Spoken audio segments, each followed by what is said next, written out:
because most people throughout history, I mean, history is full of references to religious wars, sectarian conflicts, crusades. In Europe, we've seen the Protestant and the Catholics, and in the Muslim world, we've seen all sorts of groups fighting for influence. Essentially, people do not fight to settle religious disputations. The Sunnis and the Shia are killing each other now, are not engaged in whose jurisprudence is better. Although there is that element, obviously, as Janif said, that element exists there. But essentially, even when the poor guys who are doing the actual fighting are convinced that their version of Islam, that their Shi'ism is better than Sunnism, or their Sunnism is better, that we are defending the Ahl al-Bayt, as the Shia would say, or we are defending the Sunnah and the tradition of the Prophet, as the Sunnis would say.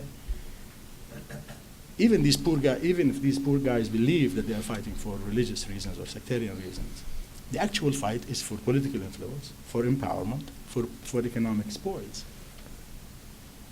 When you look at the history of the Crusades, which was, by the way, the first European colonial venture in the Middle East, it was, of course, to restore the control over Jerusalem from those heathen Muslims. But essentially, this was a struggle for power and influence. Colonialism in its old version. Interestingly enough, because I did more than my share of studies on the Crusades, one of the most infamous crusade was the Fourth Crusade.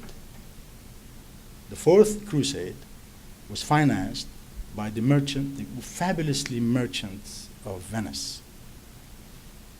Recently, I wrote a piece about city-states, and I was making fun of Qatar, and talking about city-states that punch above their weight. And history is full of city-states punching above their weights because they are fabulously wealthy, and they can hire and buy armies. The Fourth Crusade was financed by the merchants of Venice, ostensibly to go to Jerusalem. But of course, they were told, on your way to Jerusalem, stop by Constantinople and do some sacking.